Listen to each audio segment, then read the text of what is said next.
Hello everybody, Jade Hamilton here, and I have got my little Jodie with me. She's wearing we are doing Whatever I Want Monday, which is hosted by the lovely Dee at the Baby Patch. If you haven't subscribed to Dee already, do. She's a lovely lady, and she's very supportive of this channel and of my cubs. She deserves a lot more subs, so if you haven't already, as I say, please do go and check her. Oh, excuse me, you won't regret it.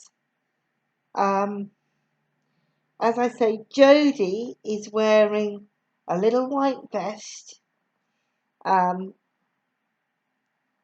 which is 0 to 3 month size, and over the top of that, also 0 to 3 month size, she is wearing a white and I don't know what to call it, sort of beige oatmeal checked cheesecloth dress, which I managed to get for, I think it was £6 in the next sale. It's from Gap. And I don't normally buy a lot of neutrals, but Jodie, because of the extraordinary golden and the hazel colour of her eyes, really suits them.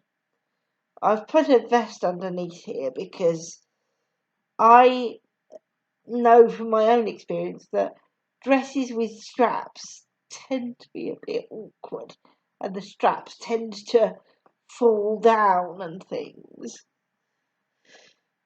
So to prevent that from happening to a little tiny girl like Jodie, I've put a vest underneath her.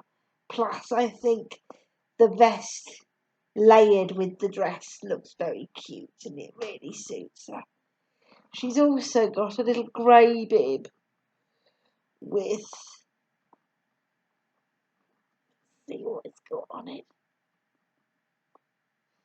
animals of various sorts. It's got bears and rabbits and little frogs and various other, I think there's deer as well, various animals of various sorts. Now, while I'm here, I'm going to read the next chapter of Nigel Hinton's Buddy. It's going to be a chapter rather than a chunk because I haven't got a massive amount of time, but I wanted to come on and do it because I know you guys will be eager for the next installment. As per all videos where I read, all copyright goes to Nigel Hinton and to Penguin. I own absolutely nothing. Make yourself comfortable, grab yourself extra blankets and a hot drink if you've got one, and we'll get on with the story. We're on chapter 12. Buddy was glad that the twins asked him back to their place, because in addition to the fact that there was so much to talk about, he didn't fancy spending the evening alone at home. They spent ages going over all the events, and it was amazing how differently they remembered things. Julius swore that the beast had been holding a can opener, not a knife, and that the telephone had been in the room next to the stairs. Charmian hadn't even noticed anything in the beast's hand, and she was sure that the telephone had been in the room opposite the stairs. There was a big argument over the name of the man the Beast had mentioned. Buddy and Julius said it was Charmian, rather, said it was Mr. King, but Julius was certain that it was Mr. Keg. It was Keg, I know it was, Julius said stubbornly. Anyway, I bet it was the fat bloke that called for the taxi. Buddy wanted to know what on earth had given Charmian the bright idea of accusing the Beast of strangling the cat, but she said she just blurted out the first thing she could think of. All three of them, though, agreed on one thing. The Beast had been telling the truth when he said he hadn't done it.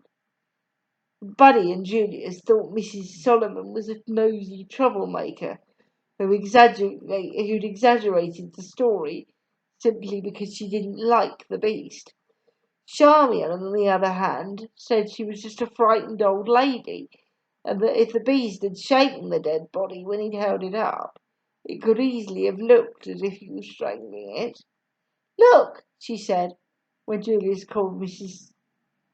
Solomon yet another rude name. "Who went back afterwards? Me, not you." And she practically admitted she could have made a mistake. The only thing she was bothered about was if I'd go round and talk to her sometimes. She's lonely, that's all. Well, you're welcome to go round and see that crazy old nutter, Julius said.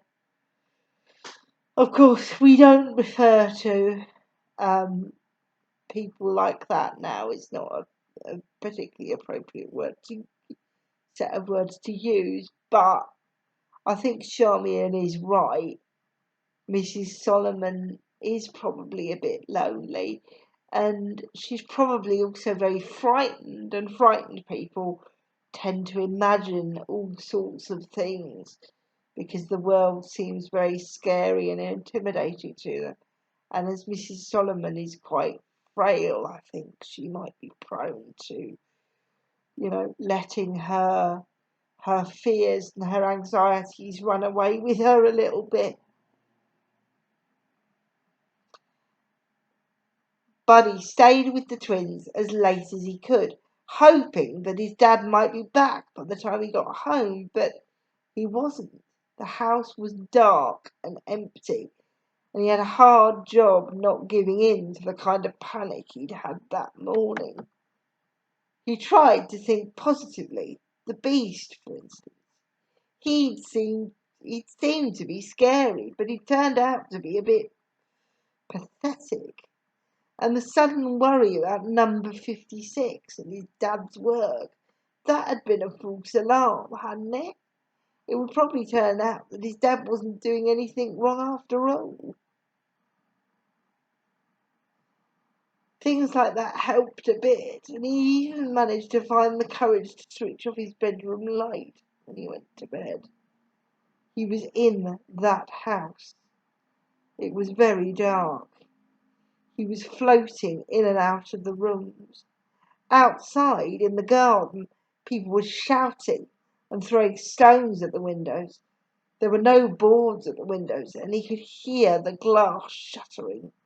The noise stopped, and he was floating through the house again. He was going upstairs, slowly. If you went into any of the rooms, he knew what he would find. There were old newspapers on the bare floorboards of the upstairs corridor. They were there to stop the blood from going on the floor. The door that led to the attic was open, and he could see the end of a thick piece of rope. It moved upwards, slowly, step by step. It was being pulled by someone, the man who killed his wife. Perhaps he could ring his mum and ask her to come. But the phone was in that room. He couldn't go in there. The body might be in there. Which body? The cat's body? No, worse than that. The Beast was on the stairs. Buddy floated down to him. The beast opened his mouth and something black flicked across his lips. Was his tongue black? It wasn't a tongue. It was the tip of a tail, a centipede's tail. The beast reached up and grabbed hold of it, and it wriggled between his fingers. He started to pull, and inch by inch, the body started to come out, hundreds of legs writhing at the sides. It was huge, as wide as a tie. The beast was dragging it out of his mouth like he was like a sailor pulling on a rope, hand after hand, yards of it, black, scaly, shining with the juices from the beast's throat. And at last the head was there, its jaws pinched tight on something pink. It was the beast's stomach. The centipede was fixed to it, and if the beast kept pulling, he'd turn himself inside out. Buddy screamed, and the beast let go. The centipede shot back down inside him. Buddy screamed again and again. Then he woke up, still screaming. His body was burning, and the sleeping bag was soaking with sweat. The bedroom light flashed on, and his dad was there. "Hey, what's up? What's up? Shh, shh, it's only a dream." Buddy started to cry, and his dad sat down on the bed. Buddy hugged him. His dad tried to push him away, but Buddy hung on tight round his neck. "I thought you were out. I've been back ages. Didn't half give me a turn. I was fast asleep. I had a nightmare." "You ain't kidding. Must have woken up half the street. Here, let go of us. You're all wet." Buddy let go, and his dad stood up. "You better take that t-shirt off. You got any clean?" His dad opened a drawer and rummaged around, turning everything upside down. "I think they're all dirty," Buddy said. "Better wear this football shirt then. Can dream you're playing at Wembley instead of having nightmares."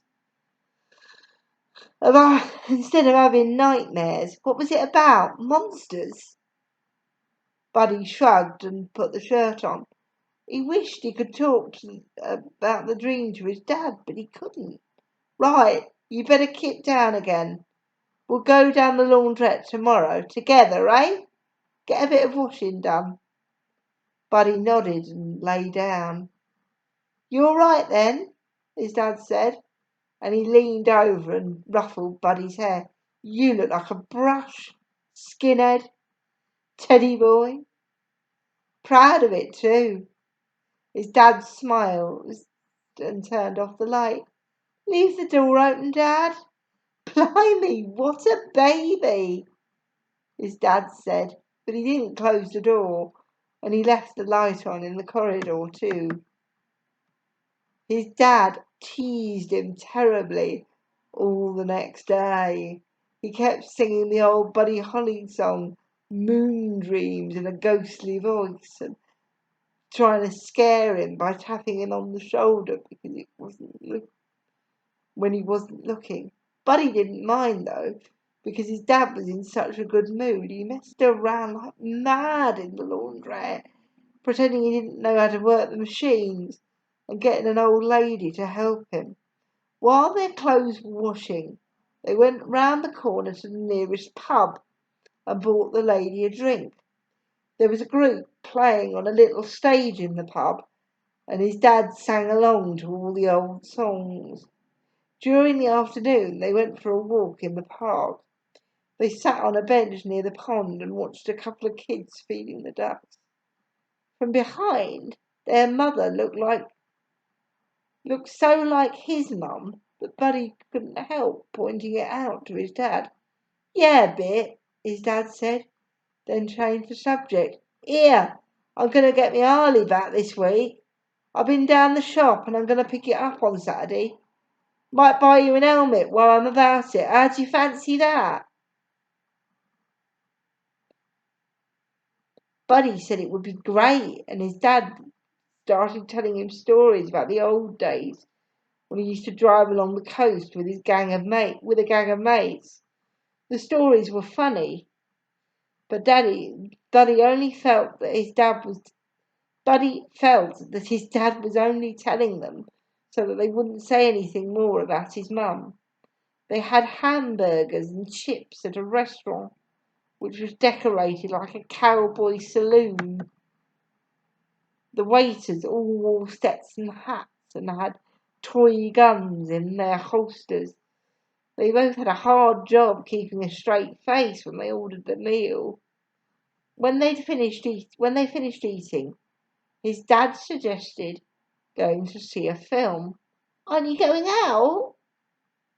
Buddy asked, praying that the answer would be no. What? And have you screamed the street down again? Nah, I ain't doing nothing for a bit. So what do you fancy? A horror film? I know you love 'em. They finally decided on a Clint Eastwood film. It was all about a man who escaped from a prison on an island. It was really exciting to see how the escape was planned, but Buddy couldn't help wishing they'd chosen another film. They were both very quiet afterwards.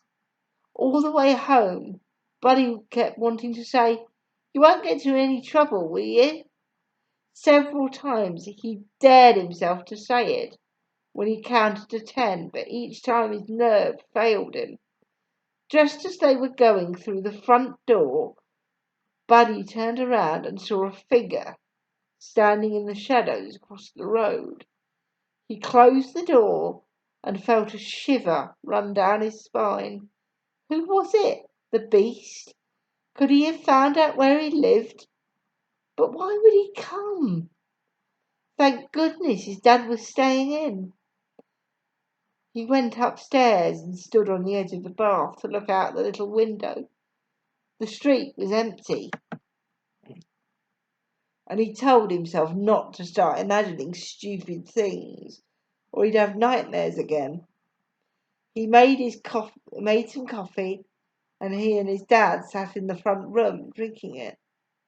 Buddy drew the curtains to make sure nobody could look in. What do you reckon about getting the telly back now I've got a bit of cash? I don't mind. Buddy thought of all the money they'd spent today and of how much it would cost to get the Harley Davidson back.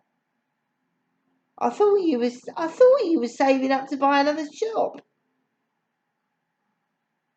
I said maybe. I don't know yet, do I?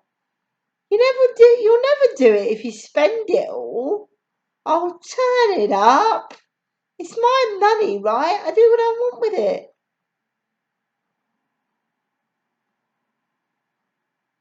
Buddy could have kicked himself.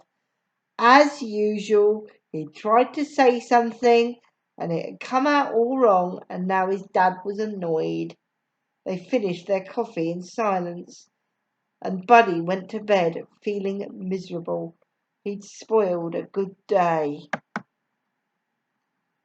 I think we'll carry on from here. Chapter 13. Clark, Mr. Normington said after registration on Monday morning.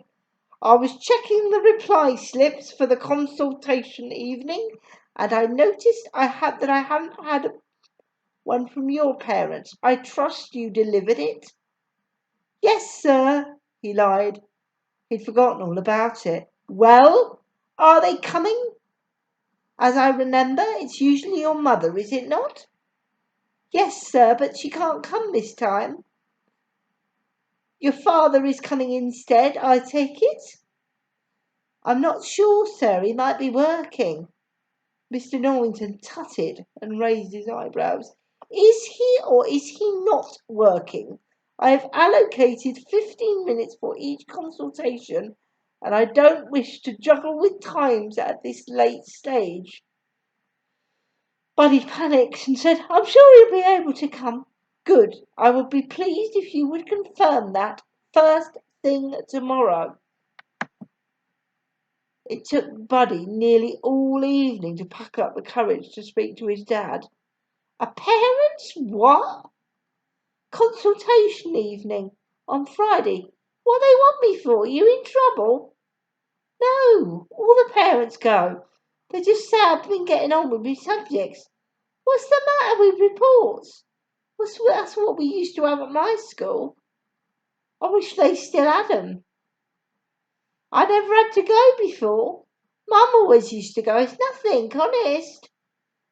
We just sit down and they say what I've done in the term. We? Are you there and all? Of course I am. It's about me, isn't it? Sounds daft to me. What time Friday? 7:15. Well, I might manage it, I suppose. I'll have to go straight off after.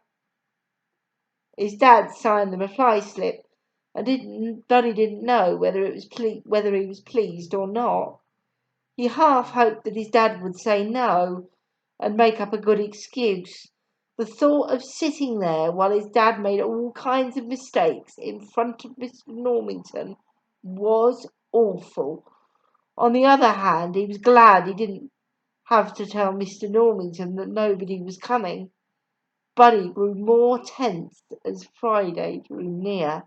He asked around casually to find the times of other people's consultations, and was relieved to discover that the parents of the worst snobs were due much later in the evening.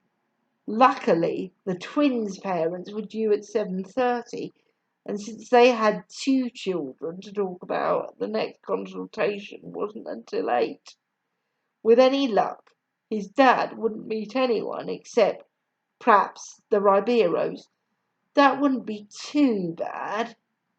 He hated himself for thinking like that, but he could never be sure that his dad wouldn't do or say something really embarrassing. He felt less anxious about it, though, when last thing on Friday Julia said, I hate these consultations.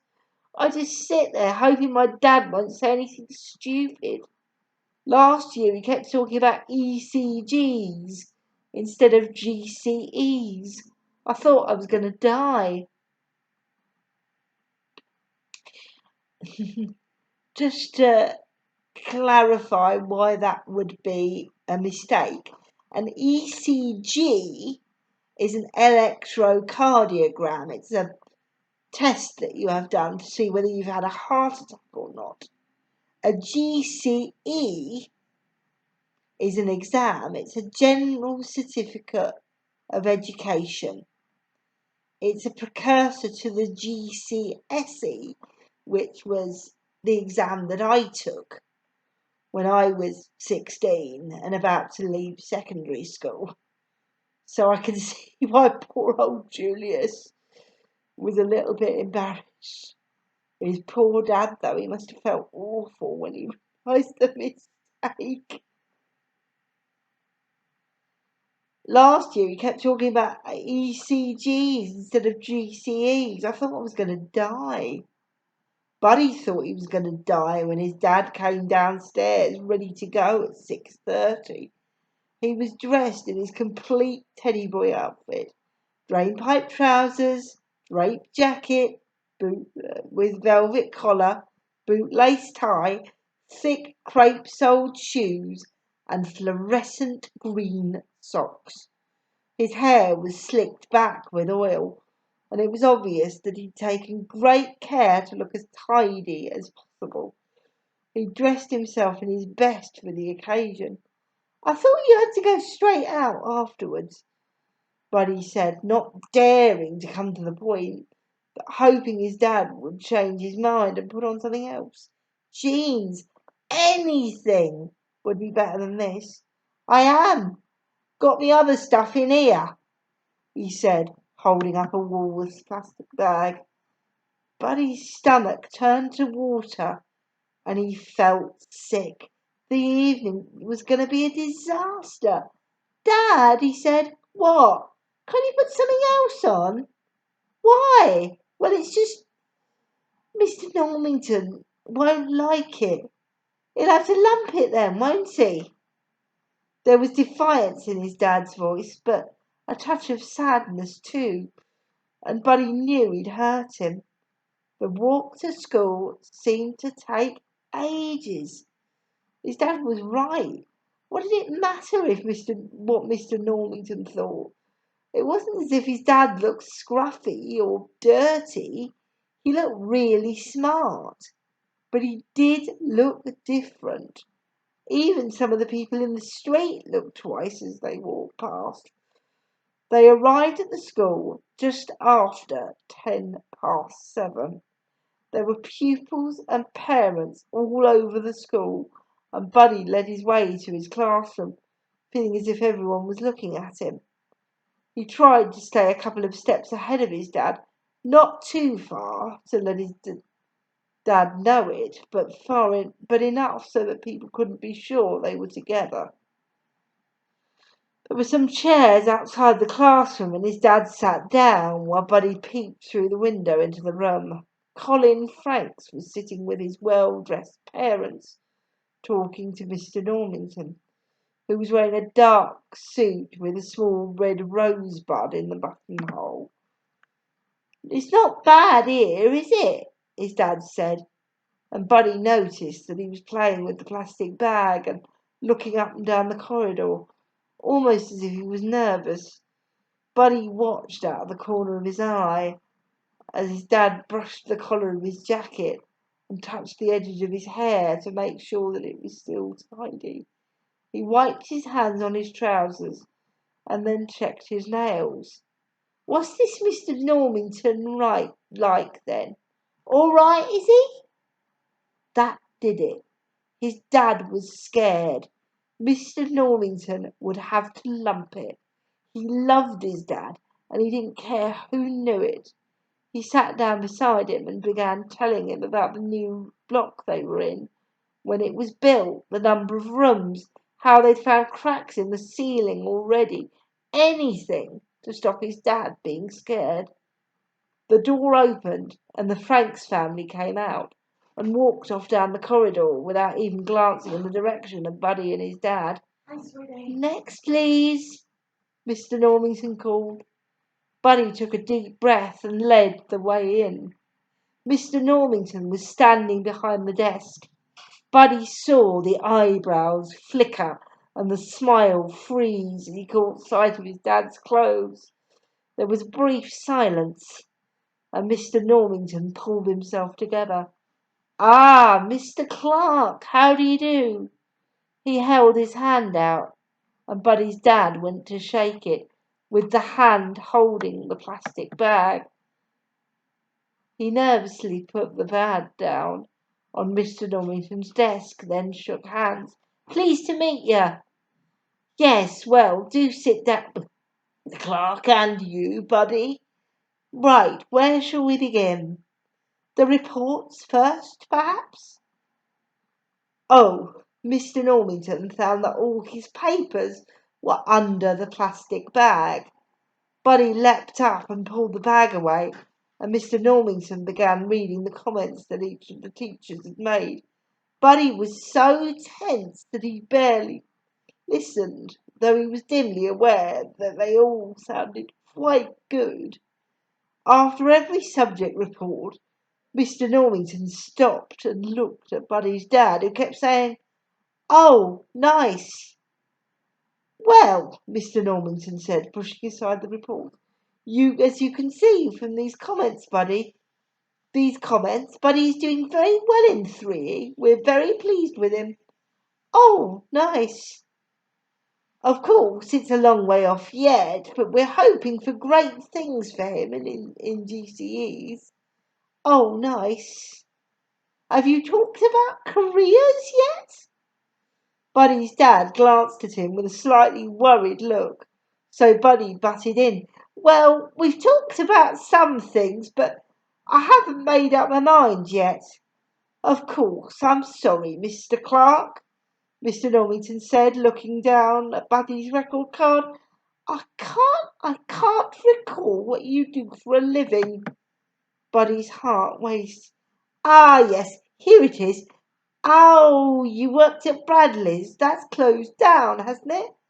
Yeah, beginning of the year. I do a bit with antiques on the side now. I'm hoping to start a shop like what I used to have.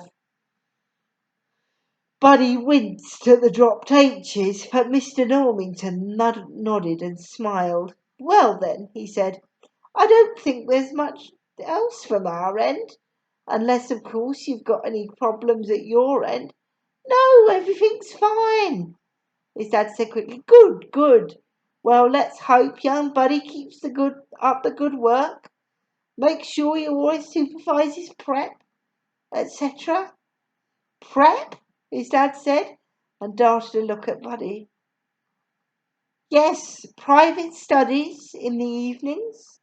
Mr. Norman said, Oh, homework. Oh, yes, he's good like that. Always does it. Not too much time wasted in front of the television.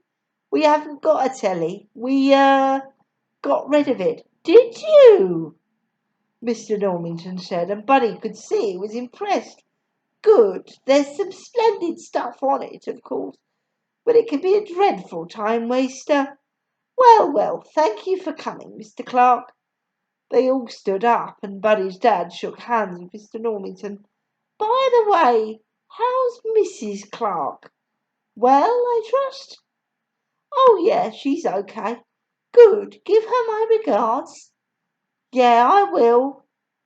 As they walked to the door, Buddy could almost feel the relief pouring off his dad. Julius and Charmian were waiting outside with their parents. They all stood up, and Buddy said, Hello, this is my dad. There was more shaking of hands, and Buddy prayed that his dad wouldn't say anything horrible about black people. He needn't have worried. His dad was so obviously glad the interview was over that he was smiling as if they were all friends. How'd it go? Charmian whispered. It was okay. Lucky you, we've still got ours, Julius said and crossed his fingers. The twins asked about his marks and what the teachers had said, and by the time he finished telling them, his dad was deep in conversation with the Riberos. It brings back old times, Mrs. Ribeiro was saying with a broad grin. She saw Buddy looking and said, You didn't tell us your dad liked rock and roll, and my him dressed nice. Them were the days. Little Richard, Fats Domino. Yeah, but Buddy Holly was the king, his dad said. I saw him, in 58 when he was over here. Corey was brilliant. I mean, them others were good too, but I don't know. There was something about him, his voice and all. It's like he was singing things you knew about. Know what I mean? Like things that had happened to you. Mrs. Ribeiro nodded enthusiastically, and his dad's face was alive with pleasure at finding some people who shared his interest in rock and roll. Buddy could see that he was ready to go on talking, but there was a cough from behind. Mr. Normington was waiting in the doorway. Oh, blimey, great start, Julius groaned, as his parents excused themselves for keeping Mr. Normington waiting. They're all right, ain't they? His dad said as they got outside. Funny they prefer the black singers like Fats and Little Richard. Still, they're all right. Still, they're all right. That Normington bloke's a bit of a Burke, though, isn't he? Buddy could have hugged him. They walked part of the way together, and his dad said, Well, I'm off. You'll be okay going home, and no screaming the house down, right? He went off towards the centre of town, swinging his plastic bag. The journey home seemed to take no time at all. Buddy's body felt springy and he wanted to laugh and shout at just how silly he'd been earlier. He was whistling as he put the key in the front door and let himself in. The whistle died on his lips as he looked back across the road. Someone was standing in the shadows opposite the house in the same place that he thought he'd seen someone on Sunday. There was no doubt this time, though. It was real. He dashed inside and slammed the door behind him, then fumbled for the light switch. The light flashed on, and he switched it off again and crept back to the door. He lifted the flap of the letterbox. The figure was still there, a darker shape in the darkness of the shadows. Ooh, so I wonder who the mysterious figure is. Have you got any ideas, Jodie? Oh, you've got a guess, have you? You think it might be Buddy's mum? Oh, actually, sweetie, I think you might be right. We'll see.